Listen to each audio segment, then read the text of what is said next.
ಎಲ್ರಿಗೂ ನಮಸ್ಕಾರ. ನಾನು ನಿಮ್ಮ ಕೇಶವ್ ಪ್ರಸಾದ್. ಅಮೆರಿಕ ಅಧ್ಯಕ್ಷ ಡೊನಾಲ್ಡ್ ಟ್ರಂಪ್ ಅವರು ಭಾರತ ವಿರುದ್ಧ ಮತ್ತೊಮ್ಮೆ ಎಚ್ಚರಿಕೆ ಹಾಕಿದ್ದಾರೆ. ಈಗ ಇರುವಂತಹ 50% ಟಾರಿಫನ್ನು ಏರಿಕೆ ಮಾಡುವುದಾಗಿ ಹೇಳಿದ್ದಾರೆ. ಮತ್ತೊಂದು ಕಡೆ ಅಲ್ಲಿನ ಸಂಸದರು ತಯಾರಿಯನ್ನು ಮಾಡ್ತಾ ಇದ್ದಾರೆ. ರಷ್ಯಾದಿಂದ ಯಾವೆಲ್ಲ ದೇಶಗಳು ಕಚ್ಚಾ ತೈಲವನ್ನು ಆಮದು ಮಾಡ್ಕೊಳ್ತಾವೋ ಅಂಥ ದೇಶಗಳ ವಿರುದ್ಧ 500% ತನಕ ಟಾರಿಫನ್ನು ಏರಿಸುವಂಥದ್ದು. ಅಂದರೆ ಏನರ್ಥ? ಭಾರತ ಇವಾಗ ಅಮೆರಿಕಕ್ಕೆ ಕಳಿಸ್ತಾ ಇರುವಂತಹ ವಸ್ತುಗಳ ಮೇಲೆ, ಅಂದರೆ ಸರಕು ಅಥವಾ ಗೂಡ್ಸ್ಗಳ ಮೇಲೆ 50% ಟಾರಿಫನ್ನು ವಿಧಿಸಲಾಗಿದೆ. ಇದು 500% ತನಕ ಏರಿಕೆ ಆಗುವಂಥದ್ದು. ಅಂದರೆ ಅಮೆರಿಕಕ್ಕೆ ಯಾವುದೇ ಈ ರೀತಿಯ ವಸ್ತುಗಳನ್ನು ಎಕ್ಸ್ಪೋರ್ಟ್ ಮಾಡಲಿಕ್ಕೆ ಸಾಧ್ಯನೇ ಇಲ್ಲ ಅನ್ನುವಂಥ ಪರಿಸ್ಥಿತಿ ಆವಾಗ ಉಂಟಾಗುತ್ತೆ. ₹100 ಬೆಲೆಗೆ ₹500 ಟ್ಯಾಕ್ಸ್ ಹಾಕಿದರೆ ಹೇಗೆ ಅಲ್ಲಿ ಮಾರಾಟ ಮಾಡಲಿಕ್ಕೆ ಸಾಧ್ಯನೇ ಇನ್ನ ಅಂತಹ ಪರಿಸ್ಥಿತಿ ಏರ್ಪಾಟಾಗುತ್ತೆ. ಹಾಗಾಗಿ ಇದು ಅನೇಕ ದೇಶಗಳಿಗೆ ಕಳವಳ ಉಂಟು ಮಾಡಿರ್ಬೋದು. ಆದರೆ ಭಾರತದ ಮಟ್ಟಿಗೆ ಅಲ್ಲ. ಭಾರತದ ಇಕಾನಮಿಯನ್ನು ಅಲುಗಾಡಿಸಲಿಕ್ಕೆ ಅಥವಾ ಅದಕ್ಕೆ ಧಕ್ಕೆ ತರಲಿಕ್ಕೆ ಟ್ರಂಪ್ ಅವರಿಂದ ಸಾಧ್ಯನೇ ಇಲ್ಲ. 500% ಅಲ್ಲ, 5000% ಟಾರಿಫ್ ಬೇಕಾದರೂ ಹಾಕಲಿ, ಭಾರತಕ್ಕೆ ಯಾವುದೇ ತೊಂದರೆ ಆಗಲ್ಲ ಅನ್ನೋದಕ್ಕೆ ಸಾಕಷ್ಟು ವಿಚಾರಗಳಿದೆ. ಮುಖ್ಯವಾಗಿ ಈ ಅಂಶಗಳನ್ನು ಭಾರತೀಯರು ತಿಳ್ಕೊಳ್ಳೇಬೇಕು. ಯಾಕಂದರೆ ಇವರು ಒಂದು ಟೆರರ್ ಕ್ರಿಯೇಟ್ ಮಾಡ್ತಾ ಇದ್ದಾರೆ ಭಾರತದ ಮೇಲೆ. ಇದನ್ನು ಅಮೆರಿಕದ ಡೀಪ್ ಸ್ಟೇಟ್ ಕಾರ್ಯತಂತ್ರ ಅಂತಂದೇ ಹೇಳಲಾಗ್ತದೆ. ಅಂದರೆ ಭಾರತವನ್ನು ಇಕಾನಮಿಯನ್ನು ಡೊನಾಲ್ಡ್ ಟ್ರಂಪ್ ಅವರು ಹೇಳ್ಸದೇ ಇದ್ದಾರೆ, ಡೆಡ್ ಇಕಾನಮಿ ಅಂತ ಕರೆದ್ರು. ಆದರೂ ಕೂಡ ಭಾರತದ ಇಕಾನಮಿ ಇವತ್ತು ವಿಶ್ವದಲ್ಲಿ ಅತ್ಯಂತ ವೇಗವಾಗಿ ಬೆಳೀತಾ ಇರುವಂತಹ ಆರ್ಥಿಕತೆಗಳಲ್ಲಿ ಒಂದಾಗಿದೆ. ಅಂತಾರಾಷ್ಟ್ರೀಯ ಹಣಕಾಸು ಸಂಸ್ಥೆಗಳು, ವರ್ಲ್ಡ್ ಬ್ಯಾಂಕ್ ಇರ್ಬೋದು, IMF ಇರ್ಬೋದು, ಎಲ್ಲ ಕೂಡ ಭಾರತದ ಗ್ರೋತ್ ರೇಟನ್ನು ಇವತ್ತು ಸರಾಸರಿ 6ರಿಂದ 7% ತನಕ ಏರಿಸಿರುವಂಥದ್ದು. ಈ ವರ್ಷವಂತೂ 2026, 27, 27, 28 ಕಾಲದಲ್ಲಿ ಭಾರತದ ಈ ಆರ್ಥಿಕತೆ ಮತ್ತಷ್ಟು ವೃದ್ಧಿ ಆಗಲಿದೆ ಅಂತ ಈ ಎಲ್ಲ ಸಂಸ್ಥೆಗಳು ಹೇಳಿರುವಂಥದ್ದು. ಜೊತೆಗೆ ಭಾರತದ ಇಕನಾಮಿಕ್ ಫಂಡಮೆಂಟಲ್, ಆರ್ಥಿಕತೆಯ ಬುನಾದಿ ಅನ್ನುವಂಥದ್ದು ಬಹಳ ಸದೃಢವಾಗಿರತಕ್ಕಂಥದ್ದು. ಹಾಗಾಗಿ ಇವತ್ತು ಹಲವಾರು ಕಾರಣಗಳಿಗೋಸ್ಕರ ಭಾರತದ GDP ಗ್ರೋತ್ ಆಗ್ತಾ ಇದೆ, ಇಕನಾಮಿ ಡೆವಲಪ್ ಆಗ್ತಾ ಇದೆ. ಇದಕ್ಕೆ ಕಾರಣಗಳ ಬಗ್ಗೆ ಒಂದೊಂದಾಗಿ ನಾವು ನೋಡ್ತಾ ಹೋಗೋಣ. ಮೊದಲನೇದಾಗಿ ಭಾರತದ ಡೆಮೋಕ್ರೆಟಿಕ್ ಡಿವಿಡೆಂಡ್, ಅಂದರೆ ಭಾರತದ ಜನಸಂಖ್ಯೆ ಇವತ್ತು ಭಾರತಕ್ಕೆ ವರವಾಗಿದೆ. ಭಾರತದ ಸರಾಸರಿ ವಯಸ್ಸು, ಅಂದರೆ ಜನರ ಸರಾಸರಿ ವಯಸ್ಸು ಇವತ್ತು 28 ವರ್ಷ 8 ತಿಂಗಳು. ಇದು ಬಹಳ ಒಂದು ಸದೃಢವಾದಂತಹ ಯುವ ತಾರುಣ್ಯದ ವಯಸ್ಸು ಇದು. ಅಂದರೆ ಭಾರತ ಬಹಳ ಯುವ ರಾಷ್ಟ್ರ ಅಂತಲೇ ಹೇಳ್ಬೋದು. ಭಾರತದಲ್ಲಿ 140 ಕೋಟಿ ಜನಸಂಖ್ಯೆ ಇದ್ದರೂ ಕೂಡ ನಮ್ಮಲ್ಲಿ ಯುವಕರ ಸಂಖ್ಯೆ ಹೆಚ್ಚು. ಕೇವಲ ಸರಾಸರಿ ವಯಸ್ಸು 28 ವರ್ಷ 8 ತಿಂಗಳಾಗಿದೆ. ಅದೇ ರೀತಿ ನಾವು ಕಂಪೇರ್ ಮಾಡೋದಿದ್ರೆ ಅಮೆರಿಕದ ಸರಾಸರಿ ವಯಸ್ಸು ನಮಗಿಂತ 10 ವರ್ಷ ಜಾಸ್ತಿ, 38.5 ವರ್ಷ. ಅದೇ ರೀತಿ ಯುರೋಪಿನ ವಯಸ್ಸು ಇನ್ನೂ ಜಾಸ್ತಿ, 42.8, ಅಂದರೆ 42 ವರ್ಷ 8 ತಿಂಗಳು.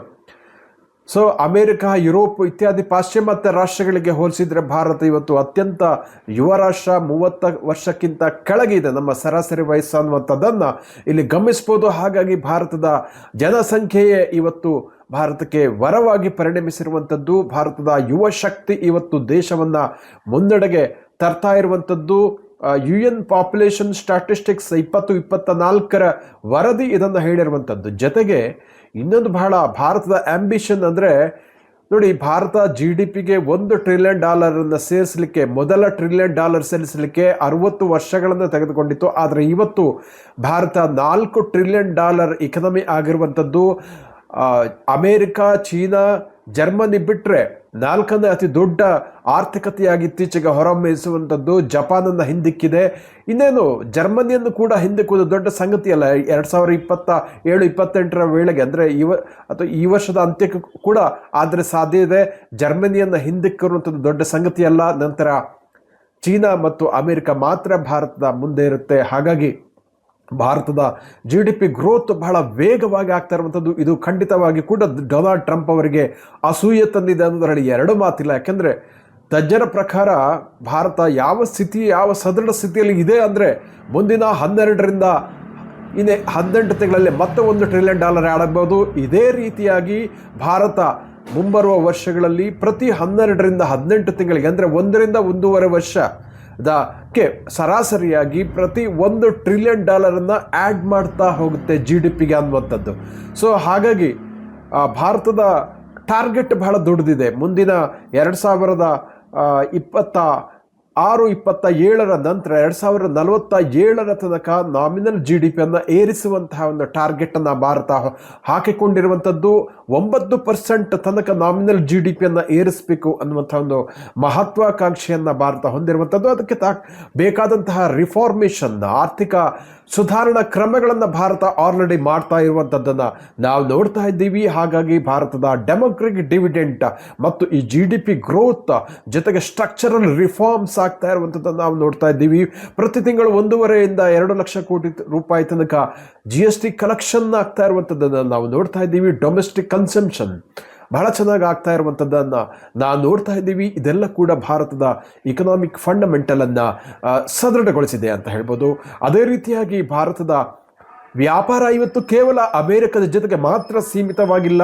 ಭಾರತದ GDPಗೆ ಹೋಲಿಸಿದರೆ ಅಮೇರಿಕದ ಜೊತೆಗೆ ಮಾಡ್ತಾ ಇರುವಂಥ ವ್ಯಾಪಾರ ಎಷ್ಟು ಕಡಿಮೆ ಅಂದರೆ ಕೇವಲ 3% ಮಾತ್ರ ಆಗಿದೆ. ಉಳಿದ 97% ಬೇರೆ ಬೇರೆ ದೇಶಗಳ ಜೊತೆಗೆ ನಾವು ಮಾಡ್ತಾ ಇದ್ದೀವಿ ಅನ್ನುವಂಥದ್ದನ್ನು ಇಲ್ಲಿ ನಾವು ಗಮನಿಸಬೇಕಾಗುತ್ತೆ. ಹಾಗಾಗಿ ಡೊನಾಲ್ಡ್ ಟ್ರಂಪ್ ಅವರ ಒಬ್ಬರಿಂದನೇ ಭಾರತದ ಇಕನಾಮಿನ ಅಲುಗಾಡಿಸ್ಲಿಕ್ಕೆ ಸಾಧ್ಯನೇ ಇಲ್ಲ ಅನ್ನುವಂಥ ವಿಚಾರವನ್ನು ಭಾರತೀಯರು ಅರ್ಥ ಮಾಡ್ಕೊಳ್ಬೇಕಾಗತ್ತೆ, ತಿಳಿದುಕೊಳ್ಬೇಕಾಗತ್ತೆ. ಹಾಗಾಗಿ ಟ್ರಂಪ್ ಅವರ ಗೊಡ್ಡು ಬೆದರಿಕೆಗೆ ಜಗ್ಗುವ ಸ್ಥಿತಿಯಲ್ಲಿ ಭಾರತ ಇವತ್ತು ಖಂಡಿತವಾಗಿಯೂ ಇಲ್ಲ ಅಂತಲೇ ಹೇಳ್ಬೋದು. ಅದೇ ರೀತಿಯಾಗಿ ಭಾರತದ ಮ್ಯಾನುಫ್ಯಾಕ್ಚರಿಂಗ್ ಸೆಕ್ಟರ್ ಇವತ್ತು ಗೇಮ್ ಚೇಂಜರ್ ಆಗಿ ಬದಲಾಗ್ತಾ ಇದೆ. ಭಾರತ ಅಂದರೆ ಜಗತ್ತಿನ ಬ್ಯಾಕ್ ಆ್ಯಂಡ್ ಆಫೀಸ್ ಅಂತ ಕರೀತಾ ಇದ್ರು. ಅಂದರೆ ಇಲ್ಲಿ ಎಲ್ಲ ಔಟ್ಸೋರ್ಸ್ ಮಾಡ್ತೀವಿ, ಸರ್ವಿಸ್ ಸೆಕ್ಟರ್ನ ಒಂದು ಆಫೀಸ್ ಥರ ಭಾರತ ಕೆಲಸ ಮಾಡ್ತಾ ಇದ್ದ. ಔಟ್ಸೋರ್ಸಿಂಗ್, ಕಾಲ್ ಸೆಂಟರ್ಗಳು ಇತ್ಯಾದಿಯಾಗಿ BPO ಕೆಲಸಗಳಿಗೆ ಮಾತ್ರ ಲಾಯಕ್ಕು ಅನ್ನುವಂಥ ಒಂದು ಇಮೇಜ್ ಇತ್ತು ಪಾಶ್ಚಿಮಾತ್ಯ ರಾಷ್ಟ್ರಗಳಲ್ಲಿ. ಆದರೆ ಇವತ್ತು ಭಾರತದಲ್ಲಿ ಅತಿ ದೊಡ್ಡ R&D ಸೆಂಟರ್ಗಳು ಇವತ್ತು ನಡೀತಾ ಇರುವಂಥದ್ದು. ಜಗತ್ತಿನ ಎಲ್ಲ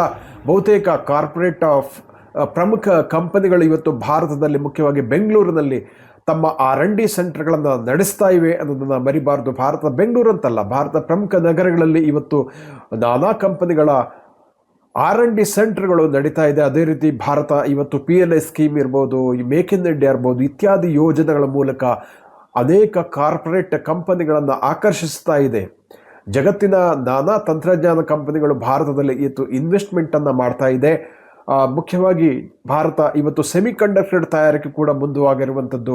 ಅದೇ ರೀತಿ ಮ್ಯಾನುಫ್ಯಾಕ್ಚರಿಂಗಲ್ಲೂ ಕೂಡ, ಉತ್ಪಾದನೆಯಲ್ಲೂ ಕೂಡ ಭಾರತ ಇವತ್ತು ದಿನೇ ದಿನೇ ಪ್ರಗತಿಯನ್ನು ಸಾಧಿಸ್ತಾ ಇರುವಂಥದ್ದು ಬಹಳ ಮುಖ್ಯಾಂಶ. ಅಂದರೆ ಸೇವಾ ಕ್ಷೇತ್ರ ಮಾತ್ರವಲ್ಲದೆ ಭಾರತದಲ್ಲಿ ಎಲೆಕ್ಟ್ರಾನಿಕ್ಸ್ ಉತ್ಪಾದನೆ ಕೂಡ ಅದರ ಪವರ್ ಹೌಸ್ ಆಗಿ ಭಾರತ ಇವತ್ತು ಮೂಡಿರುವಂಥದ್ದು. ಅದೇ ರೀತಿ ಆಟೋಮೊಬೈಲ್ ಸೆಕ್ಟರ್ನಲ್ಲಿ ಕೂಡ ಭಾರತ ಇವತ್ತು ಪ್ರಮುಖ 3 ಮಾರುಕಟ್ಟೆಗಳಲ್ಲಿ ಒಂದಾಗಿದೆ. ಅದೇ ರೀತಿ ಅನೇಕ ಕಂಪನಿಗಳು ಇಲ್ಲಿ ಉತ್ಪಾದನೆಯನ್ನು ಕೂಡ ಮಾಡ್ತಾ ಇದೆ. ಭಾರತೀಯ ಕಂಪನಿಗಳು ಕೂಡ ಇಲ್ಲಿ ಪ್ರೊಡಕ್ಷನ್ ಮಾಡ್ತಾ ಇರುವಂಥದ್ದು, ಮ್ಯಾನುಫ್ಯಾಕ್ಚರಿಂಗ್ ಮಾಡ್ತಾ ಇರುವಂಥದ್ದು. ಆಟೋಮೊಬೈಲ್ ಸೆಕ್ಟರ್ ಇರ್ಬೋದು, ಎಲೆಕ್ಟ್ರಾನಿಕ್ಸ್ ಇರ್ಬೋದು, ಸೆಮಿಕಂಡಕ್ಟರ್ ಇರ್ಬೋದು, ಕೃಷಿ ಉತ್ಪಾದನೆ ಇರ್ಬೋದು, ಅನೇಕ ವಲಯಗಳಲ್ಲಿ ಇವತ್ತು ರಿನ್ಯೂವಬಲ್ ಸೋರ್ಸ್ ಇದರಲ್ಲೂ ಕೂಡ ಭಾರತ ಇವತ್ತು ಸಾಕಷ್ಟು ಮುಂದುವರಿದರನ್ನು ನಾವು ನೋಡ್ತಾ ಇದ್ದೀವಿ. ಹಾಗಾಗಿ ಭಾರತದ ಮ್ಯಾನುಫ್ಯಾಕ್ಚರಿಂಗ್ ಅಥವಾ ಉತ್ಪಾದನಾ ಕ್ಷೇತ್ರ ಇವತ್ತು ಮುಂದುವರಿತಾ ಇದೆ. ಇದಕ್ಕೆ PLI ಸ್ಕೀಮ್ ಕೂಡ, ಪ್ರೊಡಕ್ಷನ್ ಲಿಂಕ್ಡ್ ಇನ್ಕಮ್ ಸ್ಕೀಮ್ ಕೂಡ ಇವತ್ತು ಬಹಳ ಸಪೋರ್ಟಿವ್ ಆಗಿ ಕೆಲಸ ಮಾಡ್ತಾ ಇದೆ. ಇನ್ನೊಂದು ಇಂಟ್ರೆಸ್ಟಿಂಗ್ ಸಂಗತಿಯನ್ನು ನಾನು ಇಲ್ಲಿ ಹೇಳಲಿಕ್ಕೆ ಇಷ್ಟಪಡ್ತೀನಿ.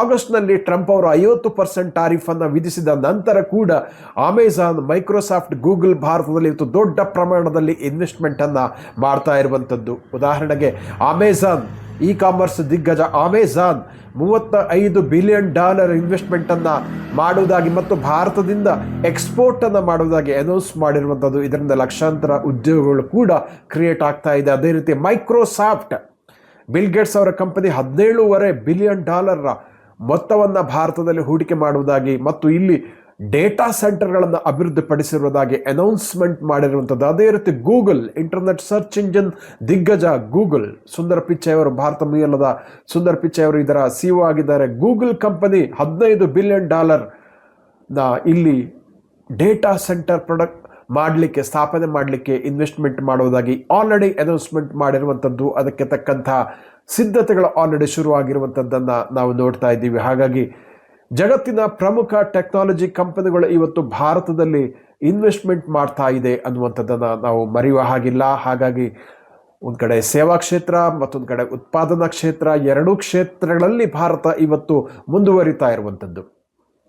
ಅದೇ ರೀತಿ ಭಾರತ ಇವತ್ತು ಬೇರೆ ಬೇರೆ ದೇಶಗಳ ಜೊತೆಗೆ ಟೈಅಪ್ ಮಾಡಿಕೊಂಡಿದೆ. ಅದು ಮಧ್ಯಪ್ರಾಚ್ಯ ಇರ್ಬೋದು, ಯುರೋಪ್ ಇರ್ಬೋದು, ಹೀಗೆ ಬೇರೆ ಬೇರೆ ದೇಶಗಳ ಜೊತೆಗೆ ಭಾರತ ಟೈಅಪ್ ಮಾಡಿಕೊಂಡು FTA ಫ್ರೀ ಟ್ರೇಡ್ ಅಗ್ರಿಮೆಂಟ್ಗಳನ್ನು ಮಾಡ್ಕೊಳ್ತಾ ಇರುವಂಥದ್ದು. ಸುಮಾರು ಡಜನ್ ಗಟ್ಟಲೆ ದೇಶದ ಜೊತೆಗೆ ಫ್ರೀ ಟ್ರೇಡ್ ಅಗ್ರಿಮೆಂಟ್ಗೆ ಸಂಬಂಧಪಟ್ಟ ಹಾಗೆ ಮಾತುಕತೆಗಳು ನಡೀತಾ ಇದೆ. ಇದರಿಂದ ಭಾರತದ ರಫ್ತುದಾರರಿಗೆ ಅನುಕೂಲ ಆಗಲಿದೆ.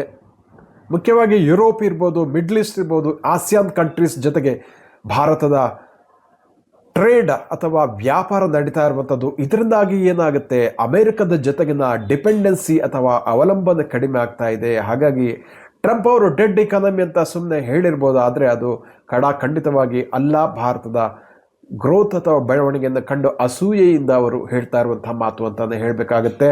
ಅದೇ ರೀತಿ ಭಾರತದ ಟೆಕ್ನಾಲಜೀಸ್, ಇಲ್ಲಿ ಸ್ವತಃ ಟೆಕ್ನಾಲಜಿ ಡೆವಲಪ್ಮೆಂಟ್ ಆಗ್ತಾ ಇರುವಂಥದ್ದು. ಅದು ಇಸ್ರೋ ಇರ್ಬೋದು, ಭಾರತೀಯ ವಿಜ್ಞಾನ ಸಂಸ್ಥೆಗಳಿರ್ಬೋದು, ಭಾರತದ ಕಾರ್ಪೊರೇಟ್ ವಲಯದ ಪ್ರೈವೇಟ್ ಸೆಕ್ಟರ್ನ R&D ಸೆಂಟರ್ಗಳಿರ್ಬೋದು, ಇದೆಲ್ಲದರ ಪರಿಣಾಮವಾಗಿ ಇವತ್ತು ಭಾರತ ಹಿಂದಿನಂತಿಲ್ಲ. ಡಿಜಿಟಲ್ ಔಟ್ಸೋರ್ಸಿಂಗ್ ಅನ್ನು ಬಹಳ ದೊಡ್ಡ ಪ್ರಮಾಣದಲ್ಲಿ ಮಾಡ್ತಾ ಇದೆ. ಸ್ವತಃ ಇಲ್ಲೇ ಟೆಕ್ನಾಲಜಿ ಸಂಶೋಧನೆಗಳು